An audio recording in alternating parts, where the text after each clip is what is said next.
They say you never forget the moment your world stops spinning, and I reckon they're right. It wasn't a gunshot, a scream, or even a slammed door that did it for me. No, it was the hush. That eerie silence when you walk into your own home, and something feels wrong. The kind of wrong that don't smell like burnt supper or sound like broken dishes. It crawls up your spine like a cold hand, whispering that something sacred just got shattered. I remember that day like it was stitched into my skin. My shoes still wet from the rain, my Bible tucked under my arm from the ladies' retreat, and that faint scent of lavender from the church pew still clinging to my dress. I wasn't supposed to be home that early. But life, well, life has a funny way of pulling back the curtain before you're ready to see the stage. And there he was. My husband, the man I married when I was barely a woman, sitting in the center of our living room, wearing a red silk dress I didn't recognize. His legs crossed daintily, his lips curled into a smile I hadn't seen in years. And, Lord help me, he was perched right there. On Frank Delaney's lap, his boss, our church deacon, the man who shook my hand every Sunday like I was some kind of fool. I couldn't breathe, I couldn't scream, I couldn't even pray. All I could do, was stare. Tell me something, sugar. What does a woman do when everything she believed about her home, her husband, and her faith collapses in the blink of an eye? If you've ever had to choose between saving your pride or saving your soul, then maybe you'll understand what I did next. But before I open that old door wide, my dear, let me ask you to do one thing. Just one. Subscribe to the channel, turn on the bell so you don't miss what's coming next. Because what I'm about to share isn't just a story. It's a confession. It's a wound. And maybe, just maybe, it's your story too. I was just a girl when I married Raymond Whitmore. 17, fresh out of high school, still smelled like cherry soda and yard daisy. He was 22, already working full-time at the paper mill on the far end of town. Tall, clean-cut, with eyes that didn't say much, but hands that always held mine just right. Folks said I was lucky, that I landed a steady man. And back in 1969, honey, that was worth more than passion or poetry. We settled in a small clapboard house on the edge of Hickory Hollow, just outside Jackson, Mississippi. Quiet place? Nothing fancy. Just 2 bedrooms, a narrow porch, and a kitchen with lemon yellow linoleum that never did quite stick down at the corners. But it was ours. He paid the bills. I cooked, cleaned, prayed, and tried not to feel that gnawing little ache that something was always missing. Our street smelled like cut grass and rusted mailboxes. The days crawled slow, like syrup in winter. On summer mornings, you could hear the cicadas buzzing before the sun even rose. The air was thick with humidity, and it'd wrap around your skin like wet cloth. I used to stand on that porch with a glass of sweet tea, swaying with the breeze, and pretending I was somewhere else. Maybe Nashville, maybe New Orleans. Anywhere but here. Raymond wasn't cruel. That's the part that makes it hard. He wasn't a drinker, didn't raise his voice, never laid a finger on me in anger, but he was, distant. Always was. Like he kept some part of himself locked up in a room I didn't have a key to. Sometimes he'd vanish into the garage for hours, tinkering with nothing, listening to soft jazz on that dusty old radio he never let me touch. I kept busy. Lord knows I did. Quilting circles at church, Sunday potlucks, volunteering at the thrift shop downtown. My best friend Mabel lived 2 doors down, and we'd sit on her porch for hours, talking about everything and nothing, slapping mosquitoes off our ankles and wondering why men are the way they are. And then there was Frank Delaney. His name alone makes my stomach tighten even now. He owned the feed store and the construction company in town. Had fingers in every pie, from church fundraising to local politics. Always dressed too fine for a man in Mississippi heat, silk ties and slick hair, and a smile that never touched his eyes. Folks respected him. I, never trusted him. He took a special interest in Raymond, promoted him fast, paid him well, called him his right hand. And yet, every time Frank's Cadillac pulled into our driveway, I'd get a chill. Like a storm was coming.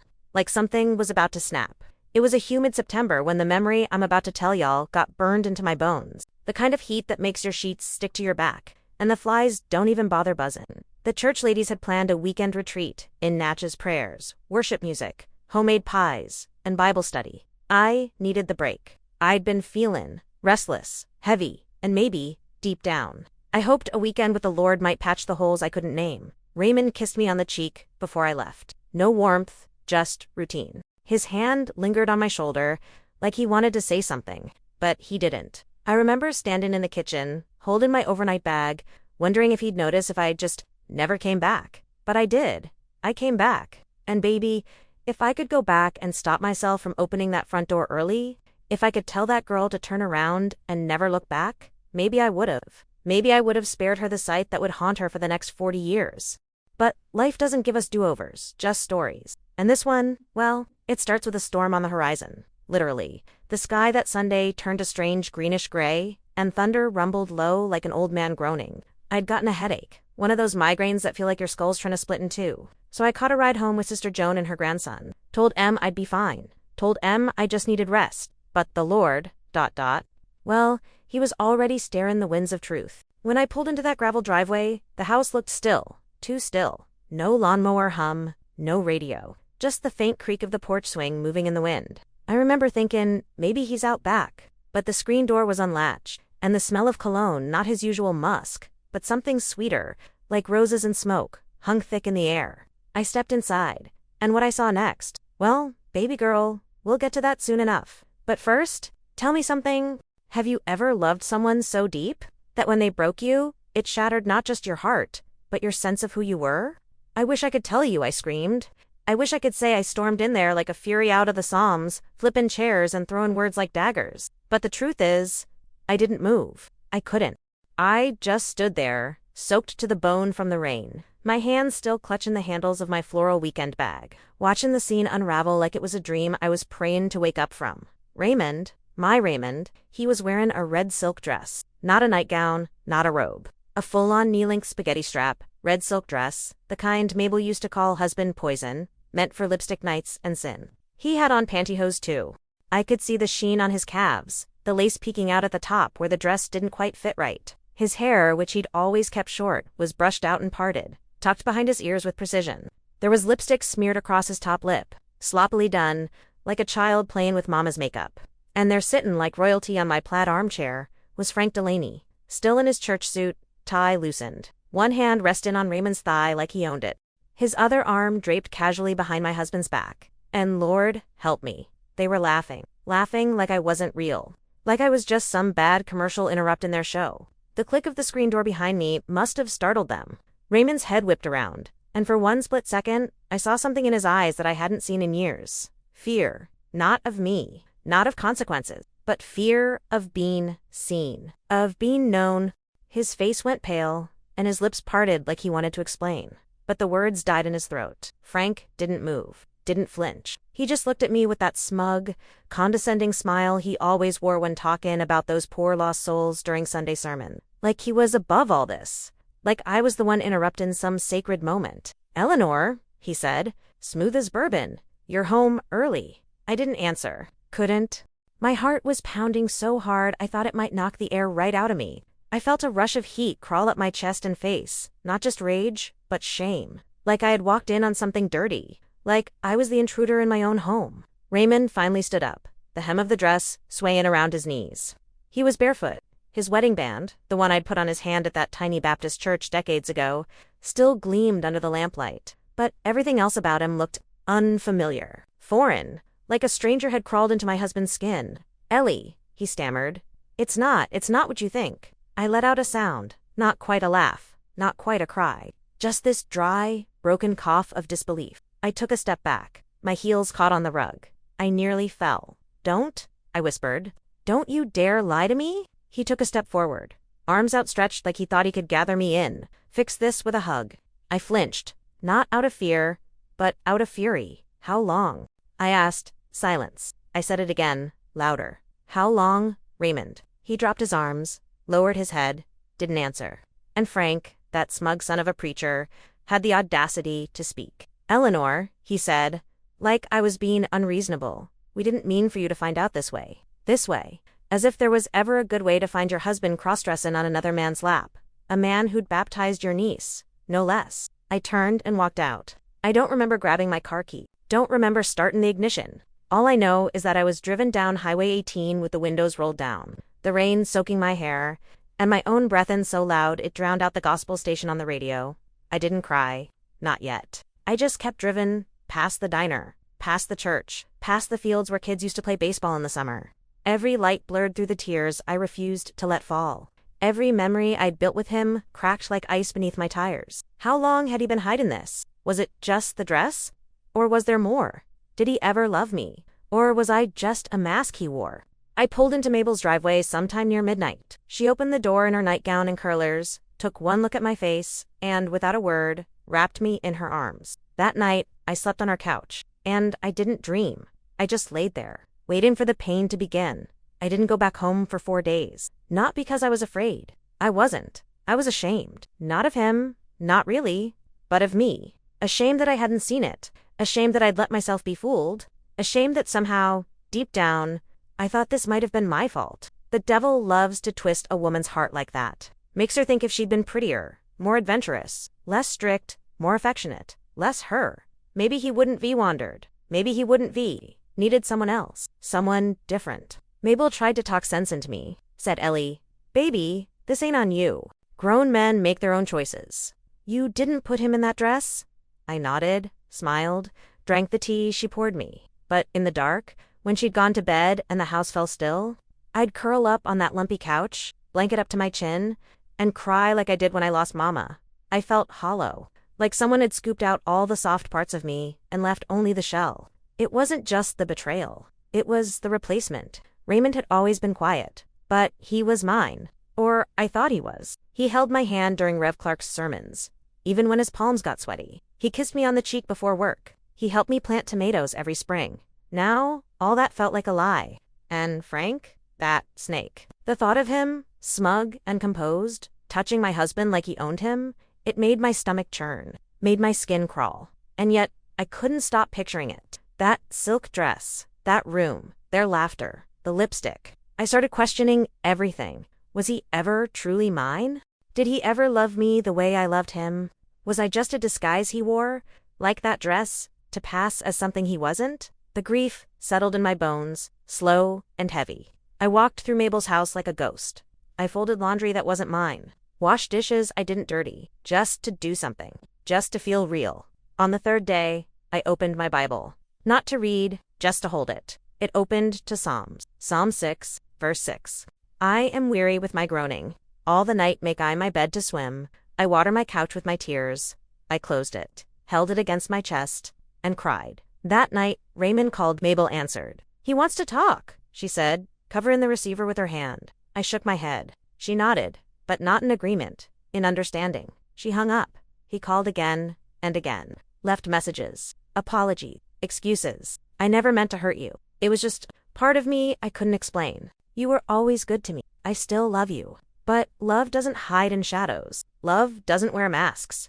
And love sure as heaven don't leave a woman curled on another woman's couch wondering if she ever mattered. I stopped going to church. Couldn't face the whispers. Couldn't face him. Frank sat in the front pew that Sunday, bold as brass, singing hymns like he wasn't the reason I stayed in bed with the curtains drawn. No one said a word. But I saw the eyes, saw the looks. Some pitied me. Some judged me. Some seemed to already know. That cut the deepest, because in a small town, secrets don't stay buried. They just get passed around in whispers and casseroles. And no one had come to warn me. No one. I started questioning God then, too. How could he let this happen? How could he let a woman who gave her life to homemaking, to honor, to church, get blindsided like this? But God don't always shout, "Child." Sometimes he just waits for you to fall apart, so he can start rebuilding. I wasn't ready for that yet.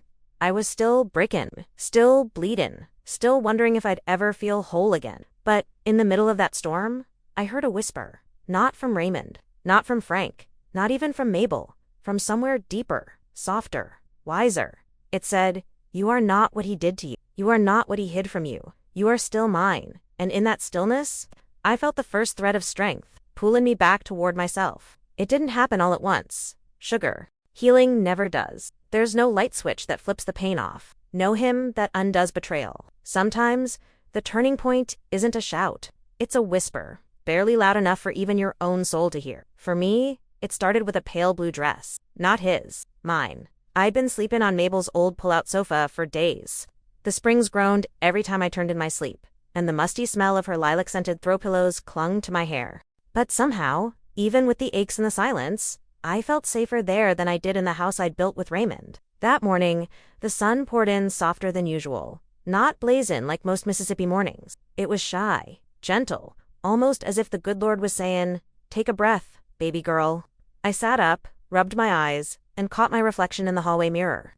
And, Lord have mercy, I didn't even recognize myself. Puffy eyes, unbrushed hair, Shoulders slumped like I was carrying the weight of every secret I never asked for. I didn't cry. Not right then.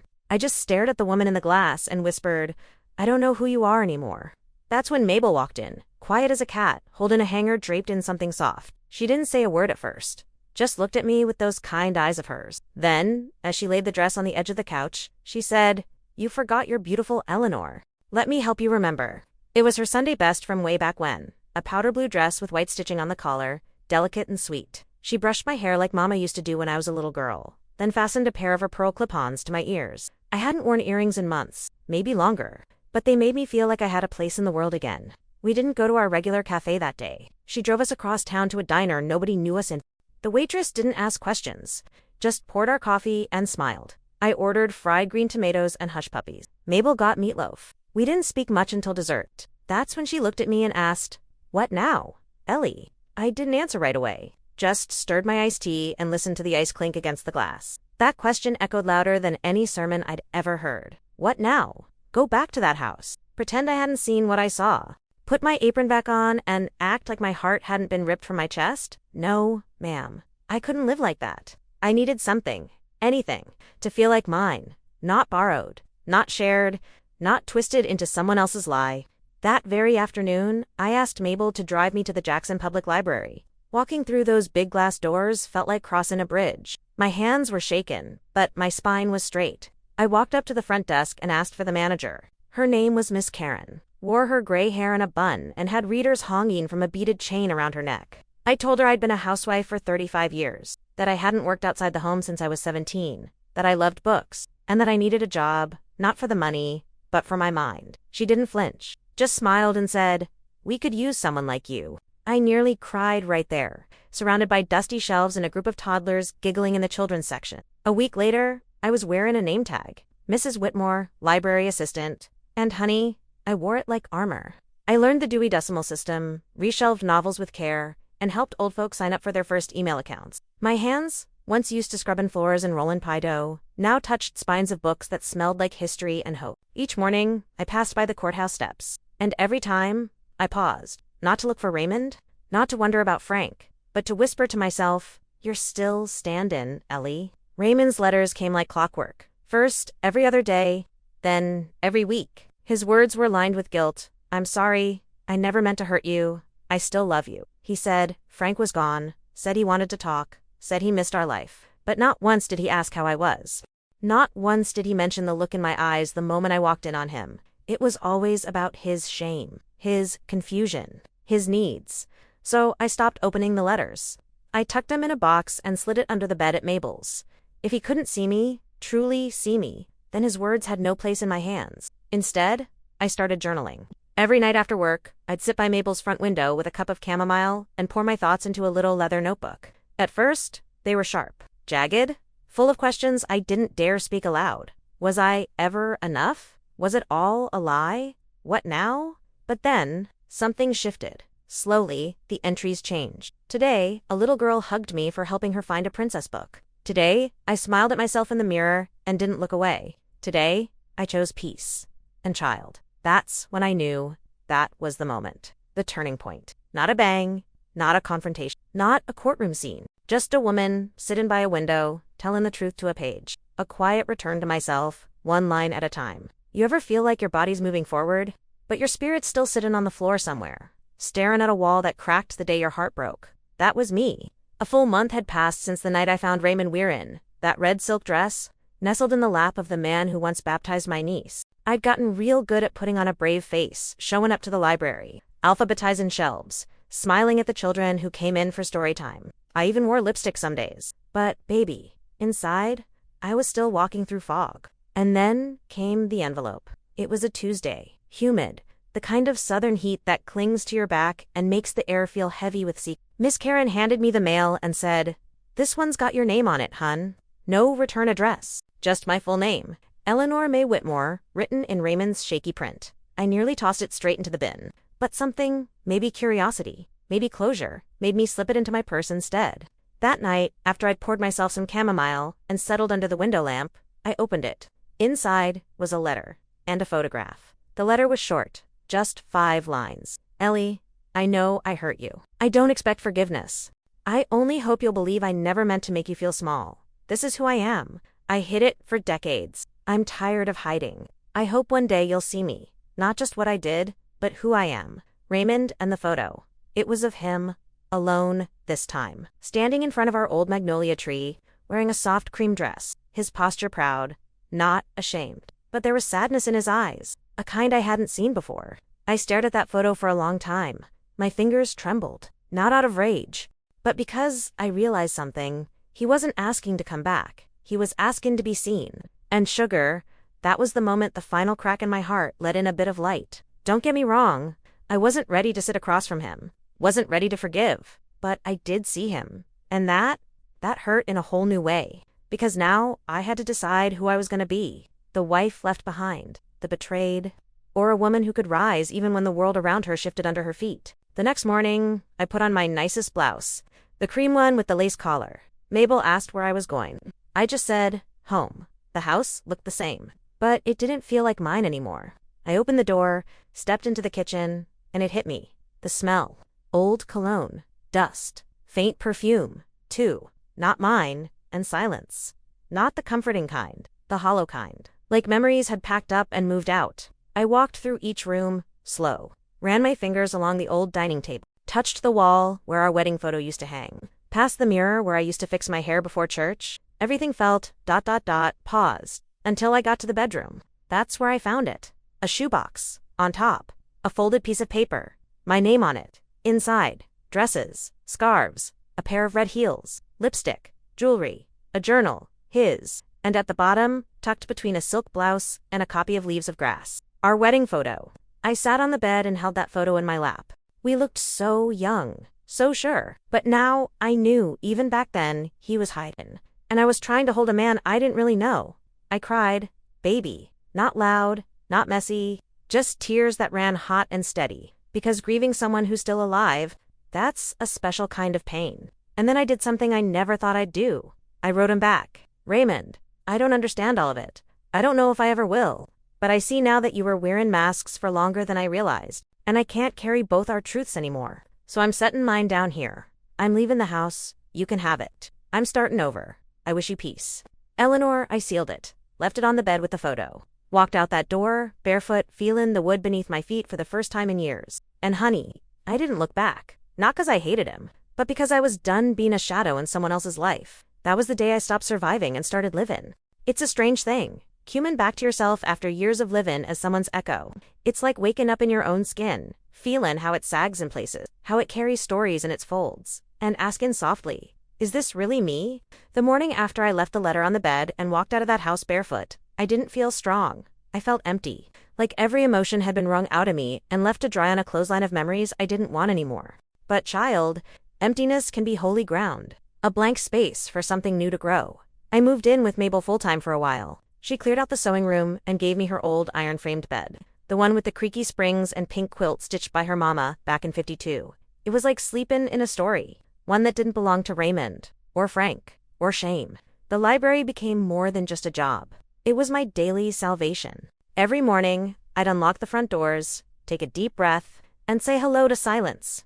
Not the haunted kind, but the soft, inviting kind. The kind that waits patiently for you to speak. And I started speaking. In little ways. I organized a new shelf for women who walked away. Books written by women who left bad marriages, cults, careers, cities, families, all for the chance to find who they were without the weight of expectations. I'd run my fingers across the spines like I was meeting sisters I never knew I had. There was one book, especially, that stopped me in my tracks. It was called This Body Is Mine. Memoir. Quiet, fierce. I read it in one night, curled on the couch with the lamp burning low and Mabel snoring in the other room. That book cracked me open, because it wasn't just about loving a man. It was about loving the version of yourself you were told to be. And Lord, did that hit home? For most of my life, I'd been Mrs. Raymond Whitmore, church lady, Southern wife, quiet backbone, good cook, modest dresser, prayer warrior, always smiling at potlucks even when my chest felt hollow. But who was Eleanor May without the last name? That was the question that kept me up at night now. Not the betrayal. Not the dress. Not the laughter between him and Frank, but the emptiness I'd never dared to fill before. I started wearing colors. I used to avoid mustard yellow, burnt orange, deep plump tie. Let my hair grow longer and wavier than Raymond ever liked. I bought myself a pair of red flats. Not heels, not modest black pumps, just soft, red shoes that made me feel alive when I walked. And I started talking again to God.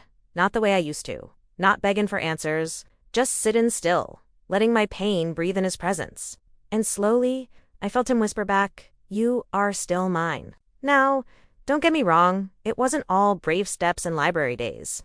There were nights when I'd lay in bed, staring at the ceiling fan, turning slow, wondering if I'd ever feel truly whole again. Some Sundays, I skipped church. Couldn't bear the way folks looked at me, pity mixed with gossip. Couldn't stand singing hymns while Frank sat there with his smug hands folded like he hadn't set fire to a woman's home. One day, I saw him in the grocery store. Aisle 6. Canned vegetables. He smiled like we were old friends. I didn't smile back. I walked right past him, my heels clicking on that floor, my shoulders back. He didn't follow. And just like that, I realized I owed him nothing. Not a look, not a greeting, not a single thread of the grace I was working so hard to sew back into my own life. That night, I wrote in my journal, "Today, I chose silence. Not because I was weak, but because I've wasted too many words on men who don't hear women unless they're hurting." You see, baby, when you start reclaiming your own peace, folks will say, "You're changing." They're right. But what they don't understand is that some changes come from coming home to yourself, not running away. I joined a poetry group at the library, started writing again. Real stuff, not just journals. I read my first piece out loud at a women's night downtown. My voice shook, my hands trembled. But when I finished, the room was still. Then came the applause. And Lord, it wasn't just clapping. It was affirmation. I was becoming somebody new, not spiteful, not bitter, just free. And that child was the consequence of my liberation. Not revenge, not vindication, but peace. You know, baby, sometimes God don't send storms to destroy your house. Sometimes he sends them to tear the roof off so you can finally see the sky. And once I saw it, that big, wide-open Mississippi sky, stretching above me like a second chance, I knew I couldn't go back to living small. I'd already mourned the life I lost. What I needed now was to plant something new in the ashes. It started with a garden. Now, don't laugh, sugar. I know it sounds simple, but after spending decades tending to other folks' needs, to a husband's shirts, 2 casseroles for church, 2 wounds I wasn't allowed to name, putting my hands in the dirt felt like claiming my own little piece of the earth. Mabel gave me a patch of her backyard. It wasn't big, but it had good sun and soft soil. I bought myself a pair of gloves with tiny sunflowers stitched on the cuffs, and a set of tools from the thrift store that still had dirt from someone else's past life on M. That didn't bother me none. There's a kind of beauty in reusing what others threw out. I planted tomatoes, green beans, and okra first. Then I added lavender for peace, rosemary for remembrance, and marigolds, because I remembered Mama saying they kept away the bad spirit. Whether that was true or not, they made the garden shine. Each morning before work, I'd walk out with my coffee in hand and talk to those plants like they were old friends. I'd kneel in the dirt, pressing my palms into the earth, whispering prayers I didn't have words for, just human my way through the pain, letting the sun warm my back while I waited for something, anything, to grow. And it did. Slowly, tenderly, like me. People started noticing the change in me too. Miss Karen said I had a different light in my eyes. The children at the library started bringing me drawings. One little girl gave me a crayon picture of a lady in a long blue dress with sparkles in her hair. She said, "It's you, Miss Ellie, 'cause you look like magic now." Lord, that about undid me. But the biggest change came when I met June. June was a retired nurse who'd moved down from North Carolina to be closer to her sister. She was tall, wore overalls over flowy cotton shirts, and had hair like silver feathers that danced in the wind. We met at the Saturday farmer's market. She was buying lemon balm, and I was selling jars of my homemade okra pickles, a hobby I'd picked up when the harvest came in faster than I could fry. She struck up conversation like we'd known each other in a past life, talked about soil like it was poetry. And when I told her I was new to gardening, she said, "Honey, it ain't about what you know. It's about what you're willing to learn." We started meeting every Sunday afternoon in Mabel's backyard. She'd bring seeds, I'd bring iced tea, and we'd dig side by side in the sun. Sometimes we talked about nothing, other times about everything. I told her about Raymond, not the whole thing, not at first, just bits and pieces, like when you test bathwater with your toes before climbing in. She listened without blinking, didn't flinch, didn't pity me.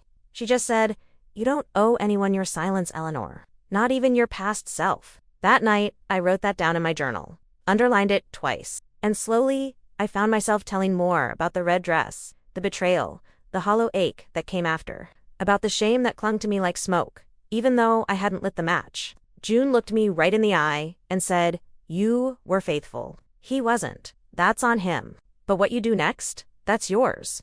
God, I needed to hear that, because the truth was, for all the freedom I'd claimed, there was still a little voice in me whispering that I'd failed. Failed as a wife, as a woman, as a believer.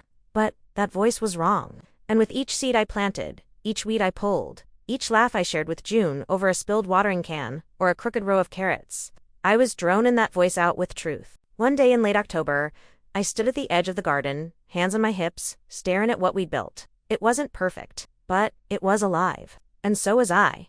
I let the sun hit my face, closed my eyes, and whispered a thank you. Not to Raymond, not to Frank, not even to June, but to God, for letting me break just enough to start again. And for making sure I had people, and dirt, and a garden to help me rise. You know, there's a certain kind of quiet a woman learns to live in when she's been told for years that her peace depends on keeping things gentle, soft, small. Don't speak too loud. Don't cry too long. Don't ask too many questions. I had lived in that quiet for decades.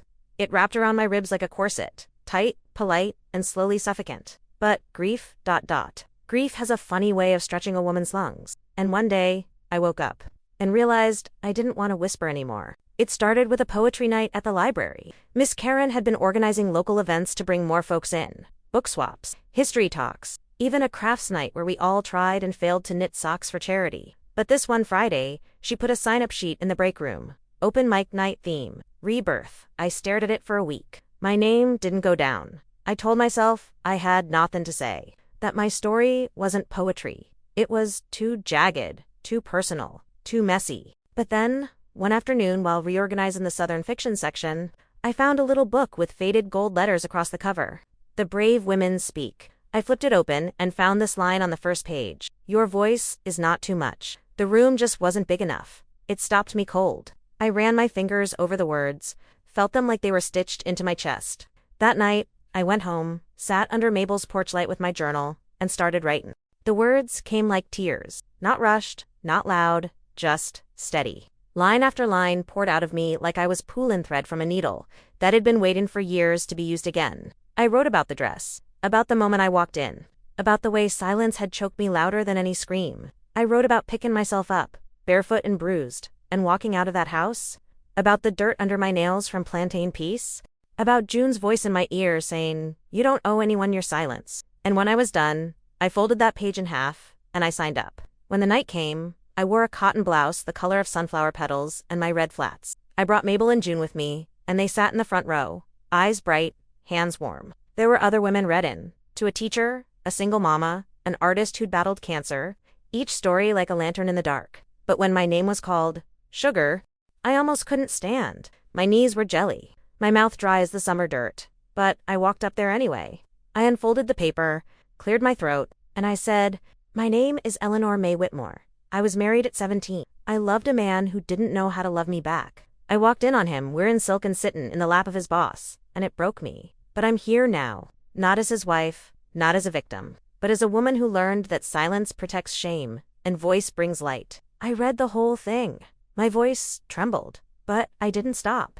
And when I finished, there was silence. Then applause. Then tears, not just mine. 3 women came up afterward and hugged me like I was their sister. One said, "You told my story." Another whispered, "I've never said it out loud, but now I think I could."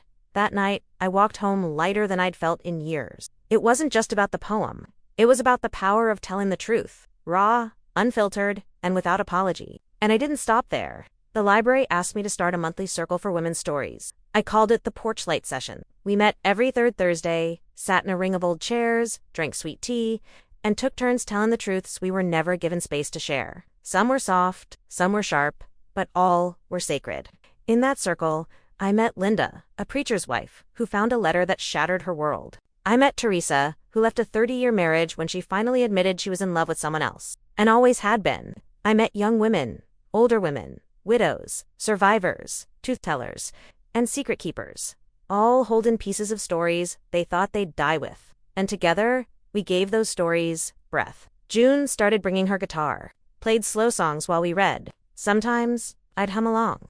Other times, I'd just close my eyes and listen. Let the music wrap around my pain like a shawl. That's when I started writing again. Not just poems, letters. Letters to myself, to my younger self, to the girl who married too young, to the woman who stayed too long, to the soul who survived. One night, I wrote, "You are not the silence he left behind. You are not the room you kept shrinking in. You are the voice that bloomed in the dark. And sugar, that voice, it's mine now. And I'll never give it up again."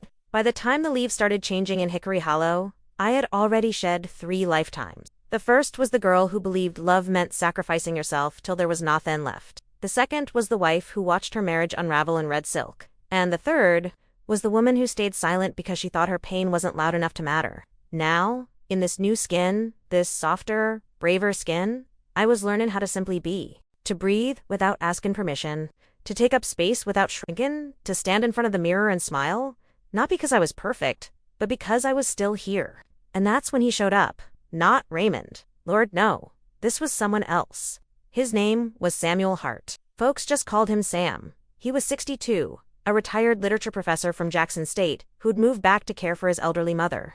We met at a community reading I hosted at the library, a night where folks shared their favorite passages from books that saved them. He read from Walt Whitman, would you believe? Same poet whose pages I once found in Raymond's hidden box. But the way Sam read those lines, slow, steady, like prayer, it didn't stir pain in me. It stirred peace. After the event, he approached me at the cookie table. "Your voice," he said, "it's honest. Doesn't flinch." I laughed, blushing like a schoolgirl. "Well," I said, "I've flinched plenty. I just finally got tired of ducking." He chuckled. Not loud, but warm. The kind that settles in your bones. We started talking about books. About Southern history. About front porches and long summers, and the way grief feels like humidity clinging to your skin when you least expect it. Sam didn't push, didn't pry. He just listened. And Lord, I didn't realize how much I needed that. After years of trying to decode silence, it was holy to be heard. At first, I kept my distance. I was polite, friendly, guarded. But then, he showed up to my women's circle. Not to speak, but to help set up chairs. He brought lemon pound cake and asked if it was all right to sit in the back and listen. Some of the ladies raised eyebrows, but I saw something in his eyes. Not curiosity, not pity. Respect. He never interrupted, never corrected. He just nodded, took notes, and afterward helped us fold tablecloths, like it was the most natural thing in the world. One Thursday, after the circle, he walked me to my car. We stood under the glow of the streetlight, cicadas humming in the trees. "I know you've been through a lot," he said gently, "and I don't expect anything. But if you'd ever like to sit and talk, not about pain, just about life, I'd be honored." I nodded, not ready to say yes, but not wanting to say no, either.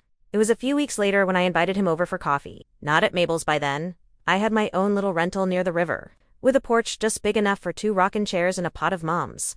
We sat there sipping quietly, watching the sky turn the color of peaches and cream. He didn't try to impress me, didn't talk about himself too much, just sat there, letting the silence stretch like warm dough. That's when I realized this was love. Not fireworks, not hunger, not desperation, but presence. A love that didn't ask me to disappear. Didn't need me to be smaller to make him feel bigger. Didn't come with demands or conditions or borrowed shame. Just companionship, warmth, a hand resting gently on the table between us. Not reaching, not clinging, just there. One evening, as we packed up after a library event, he offered me a ride home. I almost said no, out of habit, out of fear. But I looked at his face, lined with kindness, and said, "All right, just don't drive like you're late to church." He grinned. Wouldn't dare. I haven't been to church since my beard was black. On the ride, we passed the old road to my old house, the one I shared with Raymond. I looked away, out the passenger window, and felt the ache rise like smoke. Sam didn't ask, didn't point, just turned the radio down and said, "I can pull over if you need to breathe." And that, baby, that was the moment I knew I could trust him. Not because he filled the silence, but because he honored it. We didn't start anything official. Not at first. I wasn't ready to wear anyone's name again. I told him that plain. "I don't need a title," he said. "Just your time." So we built a quiet kind of love. Garden walks, Sunday pie. Late night calls just to say, "Did you see the moon tonight?" He never tried to fix me. Never asked me to explain what I'd survived. He just made space for me to live in my own story. Fully, freely, unafraid. And baby girl, after all I'd been through, that was more than enough. I used to think love was about starting over, Like if you just loved someone new, it would somehow wipe the slate clean, scrub the past away like a chalkboard after Sunday school. But what I've come to learn, baby, is that love, real love, don't erase nothin'. It holds you with your past, not in spite of it. It was a cool November afternoon when I felt that truth settle in my bones. The leaves had turned every shade of fire, and the town smelled like cinnamon and burnt wood. Sam and I were sitting on my little porch, watching the sun slide behind the trees like it was shy. He was reading aloud from a book, something old, worn, and poetic. His voice had this way of mackin', even sad words feel warm. And I was knittin', though truth be told, I was unravelin' more than I was mackin'. That old yarn kept getting tangled. We sat like that for a while. No rush, no noise, just the easy rhythm of companionship. And then he looked over at me, real gentle-like, and said, "Do you ever miss him?" The question didn't hit me like a slap. It came soft, like rain on an old tin roof. I didn't answer right away, just set down my needles and looked out at the sky. Did I miss Raymond? Not the betrayal? Not the secrets? Not the silence? But I missed the way he'd hum when he shaved. I missed the rhythm of his boots on the porch. I missed the man I thought I knew. So I nodded. Sometimes, I said, I think I miss the version of him I believed in. The man I thought I married. Sam didn't flinch, didn't look threatened or small. He just said, "That makes sense." No jealousy, no guilt, just grace. That night, I cried. Not the way I used to, not loud, not broken, just slow tears. The kind that fall when grief finally gets permission to sit at the table with peace. Because love like that, love that sees your scars and doesn't try to cover them, that's the kind of love you plant roots in. Sam never tried to compete with my past. Never acted like he had to be better than Raymond. He didn't need to be the one. He just wanted to be here now. In this chapter, in whatever story I was still writing, he'd say things like, "You're allowed to carry what came before." And Lord, after spending so long feeling like my pain had to be buried deep where no one could see it, that kind of love felt like breath and underwater for the first time. We'd go for long walks by the river some evenings, just talking.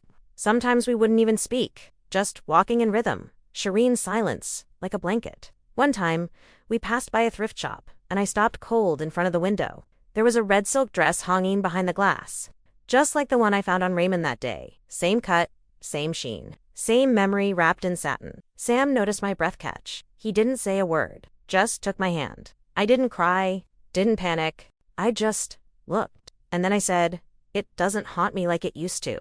He gave my hand a squeeze and said, "That's 'cause you already walked through the fire." We kept walking. And in that moment, I realized the past wasn't gone. It was stitched into my skin, into my steps, into my story. But it wasn't heavy anymore.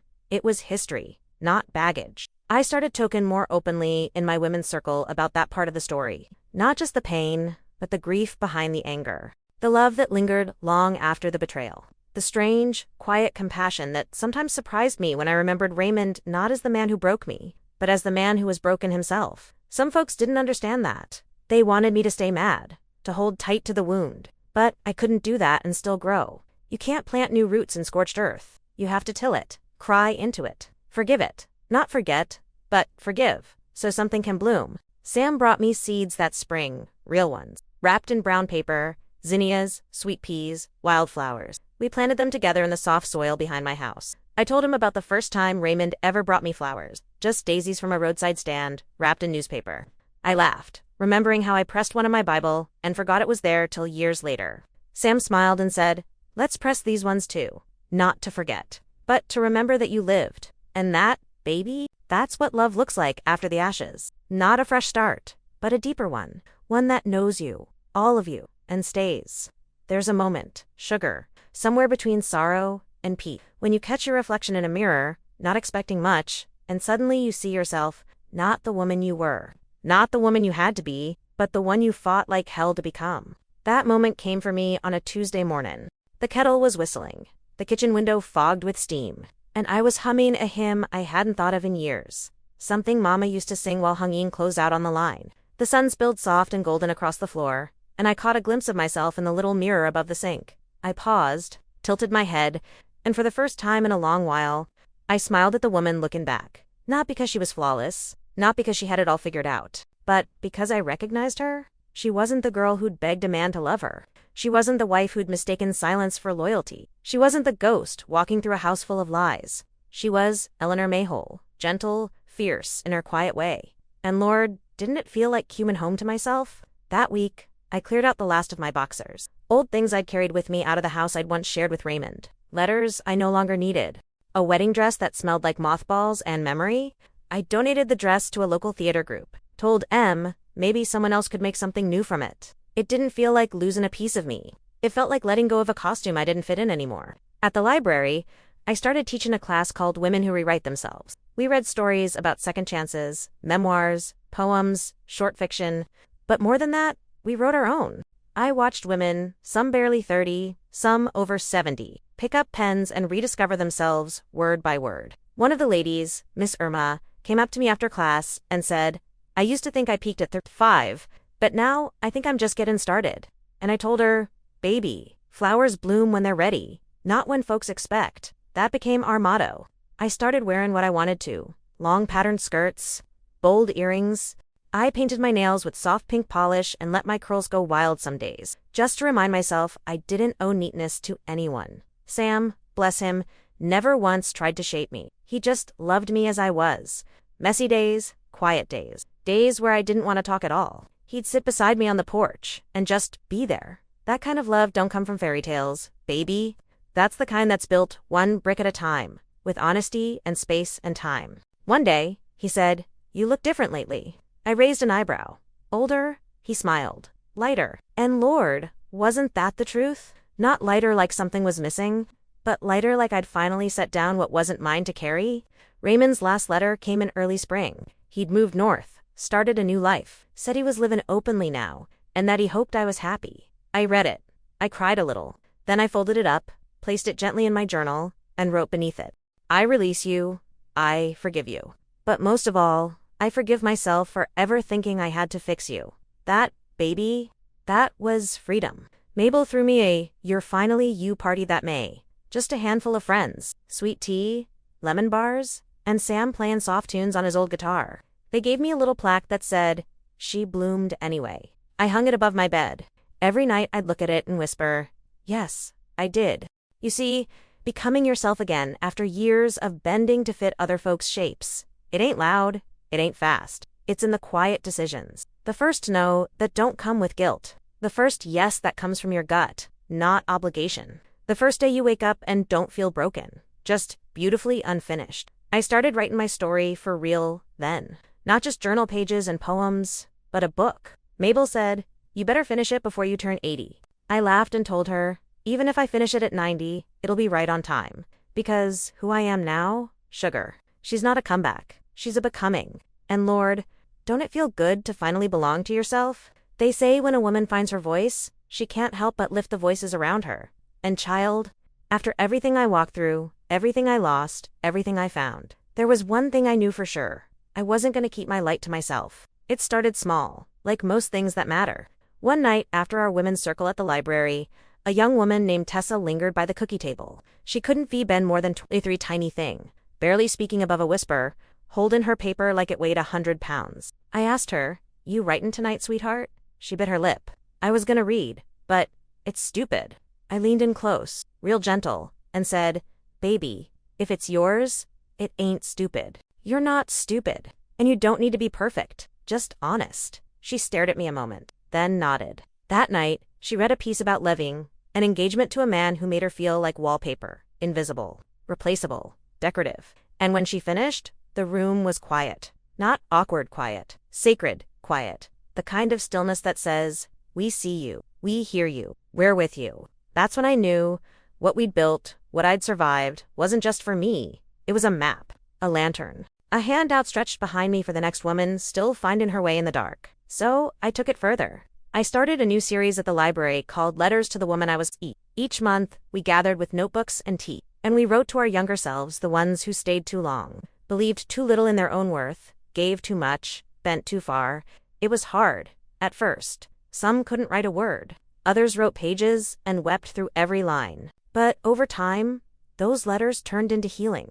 One woman, Gloria, wrote, "You didn't fail for loving him. You only failed yourself when you stopped loving you." Another, Marianne, wrote, "Dear girl, you were never too loud. They just weren't ready for your truth." And me, I wrote, "Eleanor, I'm proud of you. Not for surviving, but for choosing joy when bitterness would have been easier. We printed those letters, bound M in little booklets, and left M in the library's community section, tucked between cookbooks and magazine, waiting for the next soul to stumble upon M like a love note from a stranger. And, wouldn't you know it, women started leaving their own letters behind. Folded notes, scribbled prayers, drawings, poems. They called it the whisper wall, a quiet space where women spoke their truth without fear. Some days I'd sit there before closing and read one or two. They weren't always pretty, but they were real. And Lord, realness is holy. One afternoon, a woman in her 60s, curly gray hair, hands that trembled when she held her pen, asked if I could stay after the circle. She pulled a folded napkin from her purse and handed it to me. Inside was a letter that read, "I watched your story online. My husband also lived a double life. I've never said it out loud, till now. Thank you for macking it, survivable." I hugged her, didn't say a word, just held her while she shook. Sometimes, silence is the greatest kindness we can offer. That night, I sat on my porch with Sam and told him, I think this is what I was meant to do. Not just survive, but show others how. He looked at me, eyes soft with that deep kind of love. The kind that ain't about possession, but witnessing. And he said, "You're more than a survivor, Ellie. You're a lighthouse." I wept. Then, not from pain, from purpose. Because when I was at my lowest, all I wanted was for someone to tell me I wasn't crazy, that I wasn't alone, that I wasn't broken beyond repair. Now I got to be that voice, that hand on a back, that quiet yes in a world full of no. We started holding retreats, just weekends, simple, in a borrowed cabin near a lake. Women would bring notebooks, comfortable shoes, and hearts held together with string. We'd write, cry, dance, pray, laugh till our bellies hurt. We weren't just healing. We were remembering who we were before the world told us we were too much or not enough. And I made sure they knew. You are allowed to rise. You are allowed to rest. You are allowed to be both soft and wild. You are allowed to begin again as many times as it takes. Because I did. And Lord knows, if I can, so can they. It's a strange kind of peace. Sugar. The one that comes when you stop looking for what could have been and start loving what is. I used to think life was measured in milestones. Weddings, babies, anniversaries, job promotion. But now I know better. Now I believe a life well lived is made of moments. Quiet ones, small ones, overlooked by most folks. But stitched together, they make something beautiful. And Lord, after all I walked through, I don't need grand things anymore. I just need mornings with sunlight pouring through my kitchen window, the smell of coffee and rosemary, Sam humming some old hymn while he fiddles with the bird feeder. That's heaven enough for me. I've got a little journal I keep now, called the Small Joys Ledger. Every night before bed, I jot down 3 things that made me smile that day. Sometimes it's simple stuff. Mabel's peach cobbler came out perfect. Tessa read her poem out loud with her chin up. Sam kissed my shoulder while I was staring the soup. Other nights, it's quieter than that. I didn't flinch when I passed our old house. I sang in the shower again, first time in weeks. I looked in the mirror and liked what I saw. Because joy, I've learned, isn't always loud. Sometimes, it's just the absence of pain. Sometimes, it's the presence of yourself. I take walks every afternoon now. Down by the little creek past the library, there's a willow tree there that I've started calling Grace. She bends, but never breaks. She moves with the wind, not against it. I touch her bark when I pass by, and I whisper, thank you. Not sure who I'm thanking anymore. God, the tree, maybe just the part of me that didn't give up. Sam and I were not married. We talked about it once or twice, but I told him, plain and clear, I don't need a ring to know I'm loved. I just need truth, peace, and the freedom to keep being me. He smiled and said, then I'll give you that every day. And Lord, has he. Some nights we sit on the porch, drinking tea and watching the fireflies. He reads, I knit. Sometimes we talk, sometimes we don't. But there's a comfort in the quiet, the kind I never knew in my first marriage. The kind where silence isn't the absence of love, it is the love. One night, out of nowhere, he said, if I go before you, I hope you write me a poem. I chuckled. If you go before me, I'm throwing a porch party in your honor. Sweet tea, cornbread, and your old records playing loud. He said, you wouldn't cry? And I said, oh, I'd cry plenty. But I'd cry with gratitude. 'Cause not everybody gets to feel this. Not even once. He reached over, took my hand, kissed the back of it. I hope you know you've saved more hearts than you'll ever realize. And maybe that's true, maybe not. But what I do know is this. I've lived. I've really lived. I've known betrayal that hollowed me out. And I've known love that filled me back up, slow and sacred. I've cried on bathroom floors and laughed in grocery aisles. I've planted seeds in broken soil and watched them bloom like miracles. I've told my story, heard others tell theirs, held their hands, held their hearts, and helped them walk through their own fire. That, to me, is a life well lived. Not because it was perfect, not because it was pain-free, but because I didn't let the pain be the end. You know, I once thought my story ended in that living room. The red dress, the lipstick, the betrayal. But now I know. That was just the end of a chapter, not the book. Because, baby, some stories don't need rewriting. They just need finishing. And Lord, I'm not done writing mine. Not yet. There comes a time, sugar, when you realize the purpose of your pain wasn't just to survive it, but to speak it out loud, with your shoulders straight and your heart wide open, so someone else can walk through theirs without feeling like they're walking alone. These days, I don't call myself a survivor. I call myself a witness, because I saw what it meant to lose everything I thought was true, and I lived to tell about it. That's a kind of sacred. I never set out to be anyone's teacher. I wasn't born wise. Lord knows, I spent years making myself small, staying quiet, waiting for love that came with conditions and silence. But God, in His mercy, gave me back my voice. And He didn't do it so I could whisper. He did it so I could guide. It started with notes. Little things I'd write and leave inside books at the library. You're allowed to start over. This hurt won't last forever. Even if no one's told you today, you're worth saving. Then came the letters. Women from other towns, other churches, even other states, finding my story online, hearing it through someone who'd been in one of my circles, and reaching out with the same question, whispered 100 different ways. How did you survive it? And my answer, every time, came like breath. I stopped trying to fix what broke me, and started building something new from what was left. They started asking me to speak. Little gatherings at first, church basements, support groups, retreats. I'd walk in, not as a hero, not as a preacher, just as Eleanor May, hair pulled back, cardigan sleeves rolled, heart wide open. And I'd begin the same way every time. I ain't here to tell you how to move on. I'm just here to remind you that you can. Sometimes they cried. Sometimes they sat in silence. And sometimes, bless it, they laughed right through their tears when I told Em how I once baked a pie with so much rage. I forgot the sugar and fed it to the preacher anyway. Because wisdom, sugar, it don't always come dressed in scripture or stitched in perfect words. Sometimes it shows up in stories, in lived-in truths, in the crack of a voice that says, me too. And the older I get, the more I believe that wisdom ain't about having the answers. It's about holding space for the questions.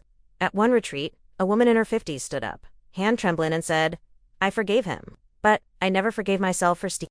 I walked over to her, took both her hands in mine, and said, then let's do that right now. Let's stop punishing the woman who did the best she could with the love she had. She deserves a second chance too, and you're the only one who can give it to her. She wept into my shoulder like a child. And that, my sweet girl, was church. I kept a little notebook after that. Wrote down the truths I'd wish someone had told me when I was standing in the middle of my own ruin. Here are a few of them.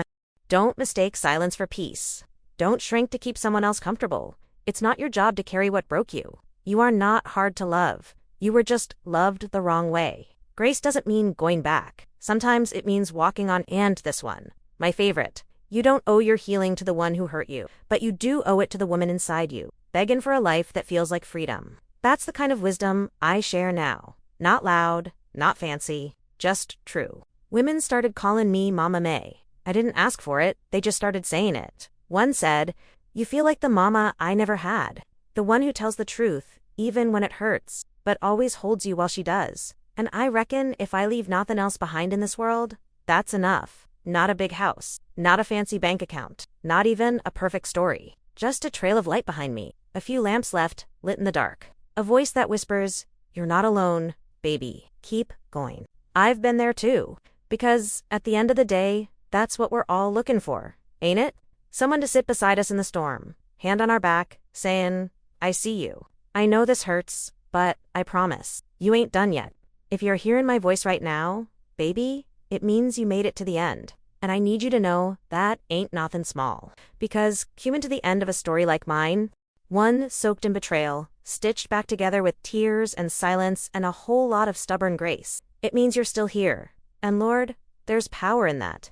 I never thought I'd be the kind of woman who told her story like this. I thought I'd grow old as somebody's wife, serving casseroles at church, quilting in the afternoons, talking about the good OL days like they were the only ones that mattered. But life had other plans. It handed me shame when I asked for safety. It handed me silence when I needed truth. It handed me grief wrapped in silk and laughter that didn't belong to me. And still, I lived. Not just in body, but in spirit, in voice, in fire. Because at some point, after the dress, after the door slammed behind me, after the porch nights with Mabel, and the Sunday garden talks with June, and the slow, deep love of a man who never asked me to change, I realized something simple and profound. I didn't need to be fixed. I just needed to be found. By myself and child. When I found her, the Eleanor that always existed under all the layers, she didn't come back loud. She came back whole. With laugh lines earned from survival, with a spine made of prayer and poetry, with a voice that didn't shake anymore when she said the words, I matter.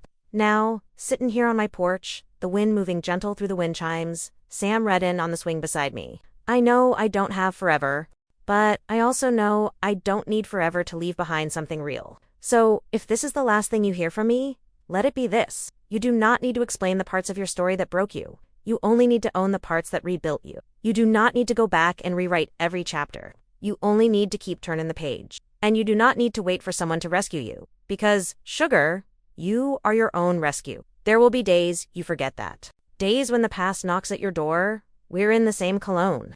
Days when grief sneaks in with the laundry, or hides in the back of your throat at the sound of a familiar song. Let it come. Let it pass.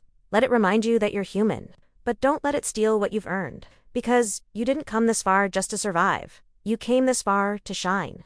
If I could reach through this page and place my hands on your cheeks like Mama used to do to me when I was a girl, I'd say, look at me, baby. You are not too much. You are not too late. And you are not too broken. You are still here. And that means you still get to choose. Choose peace. Choose your name. Choose your joy. Choose the kind of love that shows up without token anything from you. And when you're ready, when your story feels too heavy, come sit a while. On my porch, or in my memory, or right here in these words.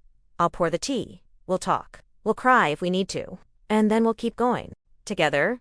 Thank you for listening to my story. If this touched your heart, subscribe to the channel and turn on the bell so you never miss a new story from another brave woman. Leave your comment down below. I read every single one with love and tenderness. And if there's another video showing up on your screen right now, I reckon you ought to click it, because another woman's truth might just be the next light you need on your own path. With all my love, Eleanor May Whitmore. A woman who lived, lost, and loved anyway.